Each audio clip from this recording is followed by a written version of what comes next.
muito bem-vindo a mais uma edição do Inovativos, programa da Band News FM focado no empreendedorismo digital, na inovação e também na transformação da nossa economia. Hoje, economia vai ser o assunto mais do que nunca, porque temos como convidada a sócia fundadora e CEO do Grupo ProScore, Melissa Penteado, grupo que avalia a situação de crédito das pessoas usando Big Data, entre outras muitas coisas. A gente vai falar bastante sobre esses avanços na área e bastante sobre fintechs também, porque a Melissa também está à frente do Banco In. Comigo, Alexandre Bentivolio, aqui no Inovativos, e com meu parceiro de programa, Vitor Manhani. Tudo bom? Seja bem-vindo. Tudo ótimo, Alexandre. Muito bem-vindo, muito bem-vinda a essa edição do Inovativos, que é realmente bastante especial, porque a Melissa é um grande exemplo de mulher empreendedora que está nesse segmento de fintech, ou seja, aquelas empresas que unem tecnologia e finanças para prestar bons serviços para você que está nos vendo, está nos escutando. Melissa, muito obrigado pela sua presença, por estar aqui conosco para nos ensinar bastante desse segmento. Mas antes de mais nada, por favor, se apresenta, conta um pouquinho da sua trajetória até você fundar esse grupo, que é a ProScore.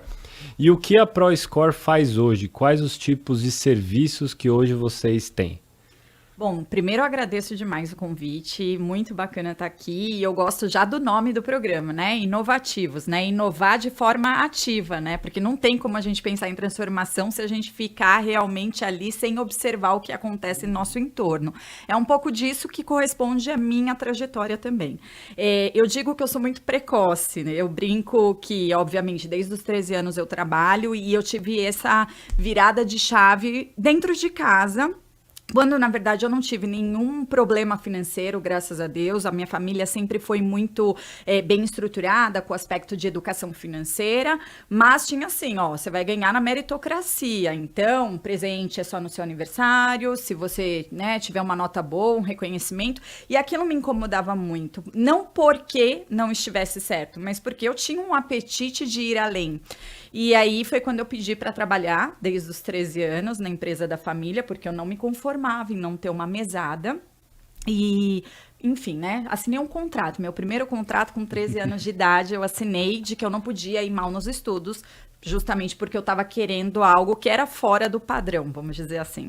Mas com isso eu iniciei a minha trajetória no fomento mercantil, ou seja, a empresa da família já trabalhava nesse mercado e eu muito antenada, né? Também na época aí dos chats, que a gente tinha salas de bate-papo, fazia aulas de informática, fui com uma mentalidade de aprender, né, com 13 anos de idade, o que você sabe, mas eu sempre fui uma esponja, sempre fui muito assim de hackear, entender o que estava acontecendo, e nessa observância eu comecei a trazer sugestões do porquê, ou até aquelas perguntas que às vezes são muito ingênuas, né, da construção até de uma criança para a fase adolescente, do porquê assim. Mas por que tem que fazer a consulta do cheque? O que é uma duplicata, né? E eu estava na área de borderôs, né? Então eu era uma digitadora, imagina, eu estava na área de tecnologia e ninguém sabia. Mas foi ali que a gente começou a ter algumas percepções. Eu que cuidava das consultas aos birôs de crédito, me incomodava muito. A gente tinha ali milhares de cheques diariamente e eu fazia aquela seleção para fazer a consulta de alguns, porque você não vai pagar por todos. E foi ali que eu fui tendo uma grande escola, e nessa escola foi um grande porquê. Porque não somos um birô de crédito? E foi então que, com 17 anos, eu conversando com outros membros da família, trouxe a ideia do projeto. Falei, olha, a gente sabe, né, dentro do sistema que nós construímos, da informática aqui, quantas pessoas são sacados no mesmo dia, quantas pessoas estão em excedentes diferentes, e talvez para você que esteja aqui nos ouvindo não saiba muito dessas expressões, mas isso é muito tradicional do mercado de antecipação de recebíveis, né? E aquilo me incomodava, porque você era um consumidor comum de uma região, a gente sempre atuou em São Paulo. Então eram operações de varejistas que compravam uma cortina, mas também compravam um bombom, mas também compravam uma joia e estavam ali trafegando e transacionando comercialmente por cheques, que a gente acabava analisando. Então, a gente foi criando alguns primeiros sistemas que nós chamávamos mesmo de uma central de análise comportamental, e aquilo foi o prenúncio para o primeiro banco de dados que eu comecei a estruturar junto com as pessoas que toparam esse sonho. Então, com 18 anos, eu fundei a ProScore, o objetivo, juntamente, né, com outros sócios de mercado. E aí, nessa hora, a gente recorre a quem tem realmente mais estrutura financeira. A gente começou a trazer um pouco dessa perspectiva de inteligência de análise através da tecnologia. E que tecnologia é essa? Internet. Internet que no ano 2000... a gente não falava de 4, 5G, né? Uma internet de escada, que não existia smart device, que não existia, quiçá, computador nas lojas, né? A gente falava de cartão do carbono. Então, foi uma escola, a gente teve realmente, hoje, quando a gente fala de pivotar, startup, imagina, meu primeiro business plan foi, de fato, um Word, e eu, com essa cara, né, de vamos lá tentar, fui atrás de investidores, e foi assim que a gente deu o primeiro kickoff, mas já estruturado 100% na internet. Então, a ProScore, hoje, ela se posiciona como multifacetada em alguns pilares, né? O primeiro deles é ser um birô digital de crédito, porque, de fato, nós somos originados na internet. Tivemos um processo muito grande de catequização, trazendo o hardware junto com o software, que já era SaaS, né? Porque a gente tinha essa perspectiva. Montamos o primeiro data center próprio, né? Ainda não existia, imagina, links dedicados. A gente tinha um backbone diretamente da Telesp celular. Então, imagina, a gente comprava ainda a linha telefônica e colocava no nosso imposto de renda, né? Então, para pensar, é realmente um paradigma muito grande que a gente buscou realmente trazer como um começo diferenciado, e a história foi indo. Então, óbvio, né? Quanto mais a gente acessa e adere a esse universo novo de tecnologia, mais as informações dos famosos rastros digitais vão ficando, e isso pode corroborar a tomada de decisão. Aí entra o Big Data, aí entra o Analytics, tudo que a partir de 2007 começou a ser um pouco mais massificado, né? Então aí a gente já fala de pessoas que faziam consultas não por smartphone, mas elas tinham de fato PDVs com acesso à internet, mesmo que de escada, mesmo que bastante incipiente, já tinha ali algumas consultinhas facilitadas. Então, você passava o cheque, o CMC7, já vinha a consulta do documento. A gente fazia a leitura lá dos 8 dados, campos de dados que vem nesse título. Então, uma série de coisas que foi dessa escola de olhar, né, a olho nu, e fazer uma sinapse do tipo, essa pessoa está aqui, mas ela também está nessa operação desse excedente. Bom, então, segundo pilar, Big Data Analytics, aí a gente está falando de tudo que envolve inteligência para trazer o melhor da informação para tomada de decisão. Terceiro pilar, a gente não pode esquecer que, obviamente, com tudo isso eu tenho que escorar. E aí a gente fala como ProScore Authority de Score, né? Imagina o nome lá em 2000, ProScore, Pro seu negócio, o Score para proporcionar mais vendas. O que era score? Hoje a gente fala de score, hoje a gente tem consulta do consumidor, tem um apelo sexista. Naquela época a visão era totalmente diferente, e já era com o intuito de não ser um score engessado. O score não tem que ser essa caixa preta de que ninguém tem acesso ou ninguém sabe estruturar. Então, como authority de score, o nosso grande objetivo sempre foi fazer o score gourmetizado, né? O score do tamanho do seu bolso, que proporcione converter mais vendas. E por último, mas não menos importante, plataformas decisórias customizadas. Então, mais do que eu olhar o score, mais do que eu olhar parâmetros que podem ser binários, como eu também construo uma história de relação com esse meu consumidor de forma proativa.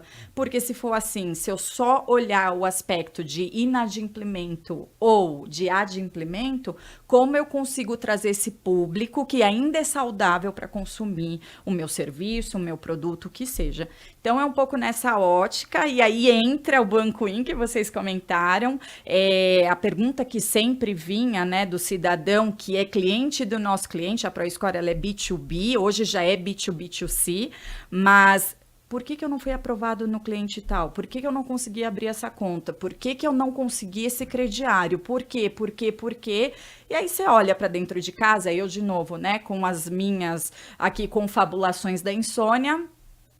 Por quê? Se eu sei quem são esses brasileiros, qual é esse comportamento e como eles estão no momento, por que não inseri-lo sustentavelmente na economia brasileira. Opa, vamos montar uma fintech aqui no grupo. Aí a gente lançou o Banco In, cujo objetivo é um score específico para desbancarizado. Claro, o público é um pouco mais abrangente do que isso, porque tem o orgânico do boca a boca, mas efetivamente a gente resolveu tratar algumas situações externas ao que a gente via no mercado convencional. Então, é nessa linha que a gente formou aí um grupo de empresas. Hoje já tem mais empresas também. Para quem não tenha tido contato até hoje com esse termo score, é a avaliação, a pontuação que uma pessoa leva com base no pagamento, né, quanto a pessoa cumpre as datas de vencimento dos pagamentos e com base nisso, o quanto aquela pessoa é confiável para concessão de crédito, é isso? Olhando pela ótica de crédito, sim. Aí é um outro paradigma que eu gosto de desmistificar. O score é uma política matemática, é um recorte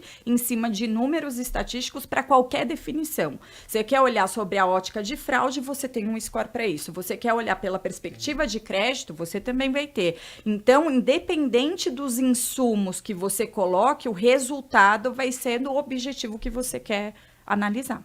A gente falava agora há pouco sobre a trajetória da ProScore e eu queria trazer um pouco para esse ambiente mais ampliado, né? A gente vê esse crescimento de fintechs aqui no Brasil, de empresas digitais na economia. Qual que é o tamanho da revolução que a transformação digital pode causar nesse setor de uma forma ampla, né, para o setor como um todo? E queria saber também da questão dos desbancarizados, né? A gente fala muito que o Brasil tem realidades muito distintas, né?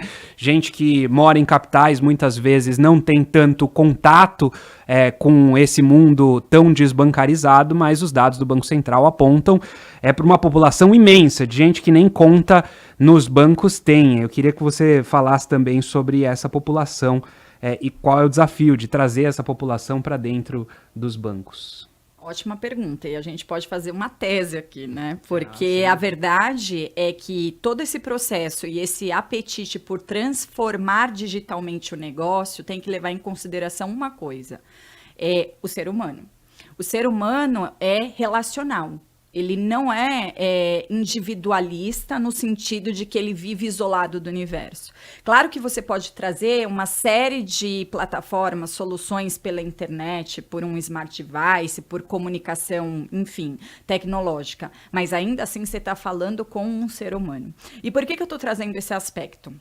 Porque falar de incluir financeiramente através da tecnologia, quando a gente fala de fintechs, né, usar a tecnologia em prol das finanças, em prol do ecossistema financeiro, é tudo muito bonito. E ele é muito bonito quando a gente conta com cidades que têm infraestrutura, com cidadãos que têm acesso à educação, porque a gente não está nem falando de um espetáculo aqui de analfabetismo, eu estou falando até do quesito digital, a pessoa não tem contato com esse universo.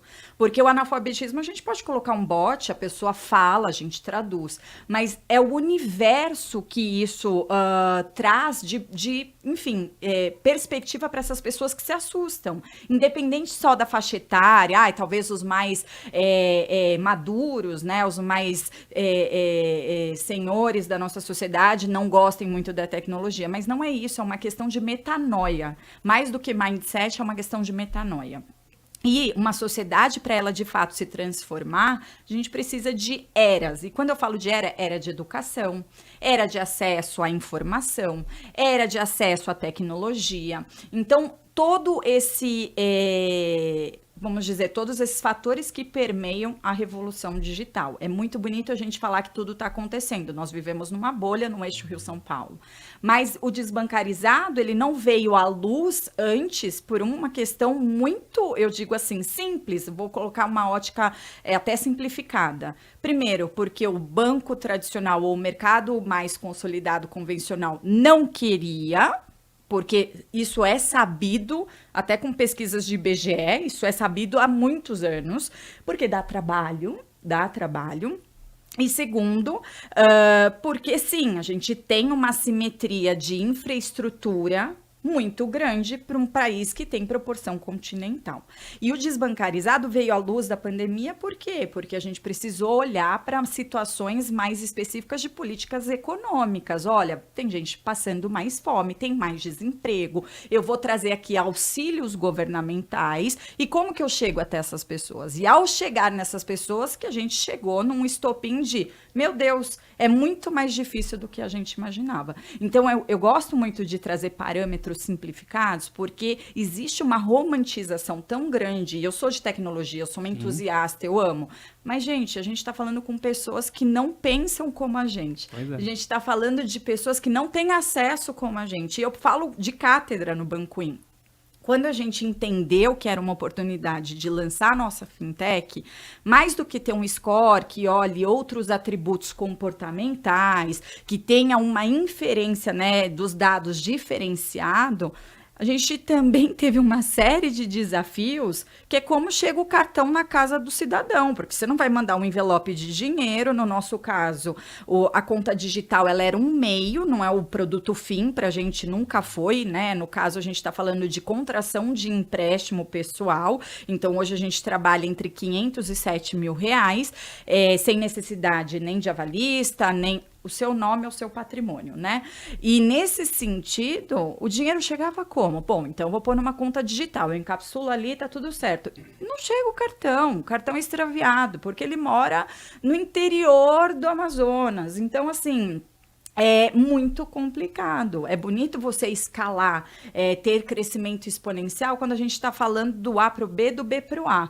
Começa a colocar essa pluralidade que a solução, mais do que plástica, ela tem que ser humanizada. E muito mais do que a experiência facilitada, ela tem que ter uma percepção de diferenciação. É quase que você ter o mesmo produto com várias roupinhas diferentes para falar com pessoas diferentes, sabe?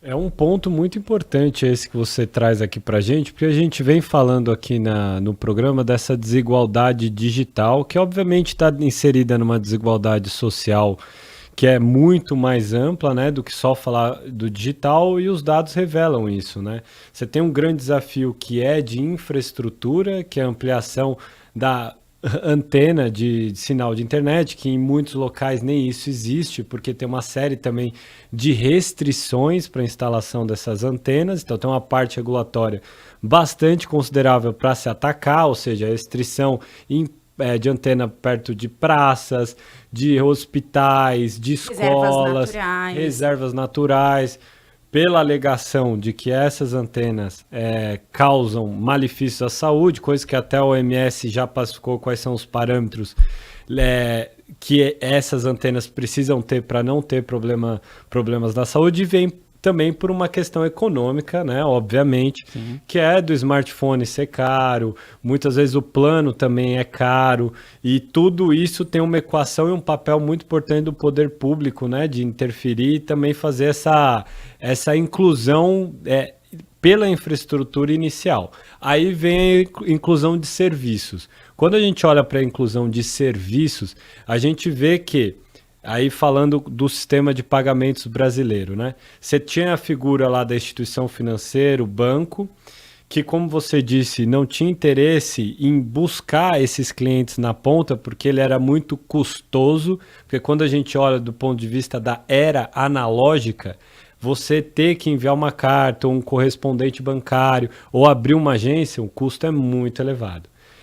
Parte também desse segmento que está dentro desse sistema de pagamentos é o credenciador, que acabou buscando muitos clientes para os bancos, não à toa os bancos têm participação nessas credenciadoras, e aí a nova figura, que é a do subcredenciador, que aí sim, aproveitando da era digital, ou seja, da tecnologia, para as pessoas que têm acesso, começou a facilitar e incluir muita gente, nem que seja numa wallet digital, uma carteira digital, que não chega a ser um CPF com uma conta corrente, mas ele consegue receber valores ali e depois repassar, seja também por um movimento de fintechização, ou seja, da criação dessas verticais de meios de pagamento dentro de outros negócios, né? Então, só para citar exemplos históricos aqui, a gente tem o PayPal, que deriva do eBay, que aí já é nas décadas anteriores, e mais recentemente, a gente vê a 99 criando também sua vertical de pagamentos, o iFood tem a vertical dele também, o Mercado Livre tem o Mercado Pago, e vocês têm o Banco In. Exato. Aí que eu quero entender um pouco melhor como que realmente a gente... qual é o grande desafio para incluir essas pessoas? Que tipo de dado você tem, por exemplo, na ProScore, que consegue dar base e sustentação para dizer, esse cara merece esse crédito, o banco vai negar, a credenciadora, então, nem se fala, porque não é o papel também dela de oferecer esse crédito. Esse cara não tem nenhum bem. Ou o risco não está com ela, né? O risco não está com ela, classicamente. Então, qual é a base disso? Porque, assim, eu tô aí, a hipótese minha. A minha hipótese é que a pessoa que não tem recursos, ela é a melhor pagadora do que, às vezes, quem tem recurso. Entende? Porque tem lá o carnezinho, vamos supor, de uma loja de eletrodomésticos. Ela tá lá, comprou uma geladeira por prestação. Então ela tem aquilo ali, a vida dela, assim. E a única coisa que ela tem na vida, como você disse, é o nome dela.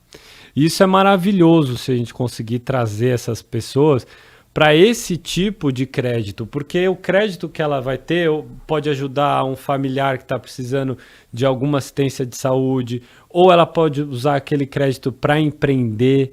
Que tipo de dado você analisa na hora de ofertar esses créditos para uma população assim tão desabastecida de produtos, serviços e até de comportamentos digitais, né? E, nossa, então aqui... Ai, gente, vamos polemizar um pouco.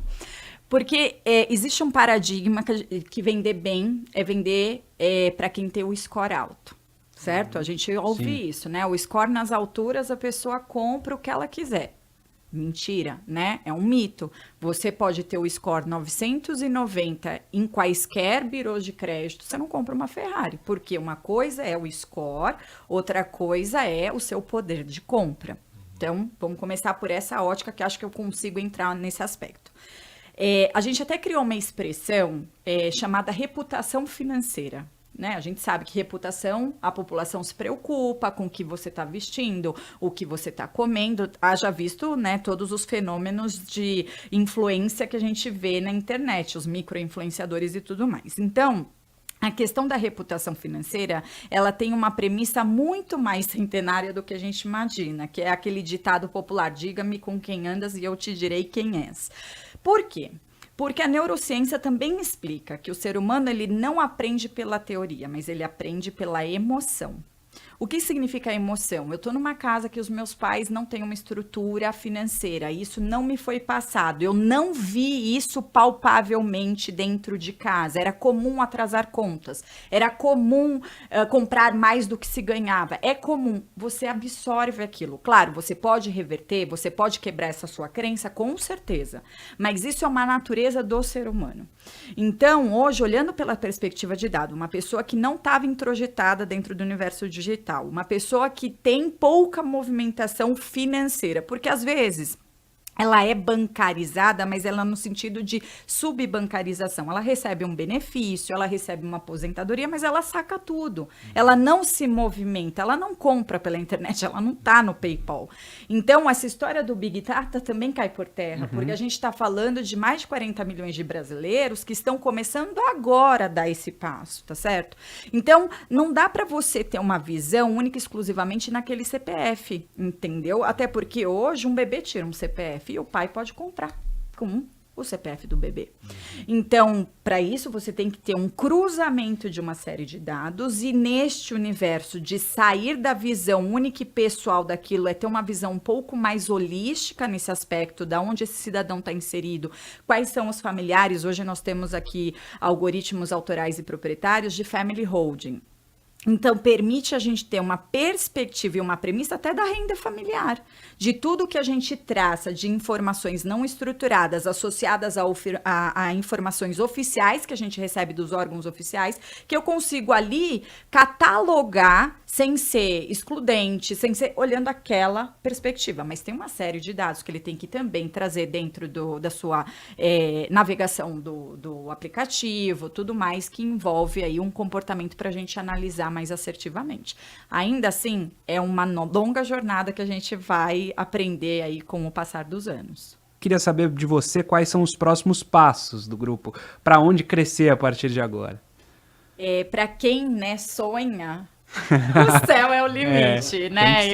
Nossa, agora que já podemos ir para Marte, quem sabe, né? Mas tem muita coisa ainda para ser feita. Eu estava falando agora no bloco anterior, né? A gente tem aprendido como cada vez mais calibrar os modelos para ter essa pessoalidade, sem que você acabe excluindo desnecessariamente pessoas.